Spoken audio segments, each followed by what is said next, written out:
চরমোনাই গিয়ে যখন কাজ তওবা করে ফিরে আসলাম, কত মানুষ চিৎকারি মারছে, কত কথা বলছে, তারপরও ফিরি নাই। আল্লাহ কবুল করছে, দিনের জন্য কবুল করছে।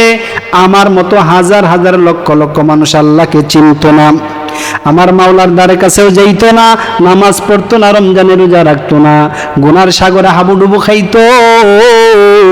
ওই চরমোনার ময়দানে যাইয়া এমনটিকে তওবা করছে, আর গুনার দ্বারে কাছেও যায় না।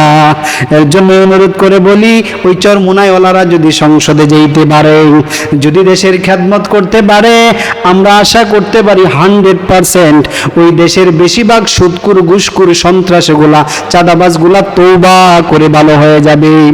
এর জন্য আগামী দিনে নির্বাচনে চরমোনাইকে ভোট দিতে হবে, ইসলামী দলকে ভোট দিতে হবে। ইসলামী দলগুলা যদি সংসদে যাইতে পারে, তাহলে চোরগুলা তওবা করে ভালো হয়ে যাবে, দর্শন করে যারা, এই দর্শকগুলা তওবা করে ভালো হয়ে যাবে, ঘুষখোরগুলা তওবা করে ভালো হয়ে যাবে, সুদখোরগুলা তওবা করে ভালো হয়ে যাবে, যারা নেশা করে, যারা জুয়া খেলায়, তওবা করে ভালো হয়ে যাবে। সবাই তওবা করে আল্লাহর ওলিতে পরিণত হয়ে যাবে। এর জন্য আগামী নির্বাচনে ইসলামী দলের কোনো বিকল্প নাই। অনুরোধ করে বলবো, সব লোভ লালসা বলে একমাত্র ইসলামের পক্ষেই ভোট দেব।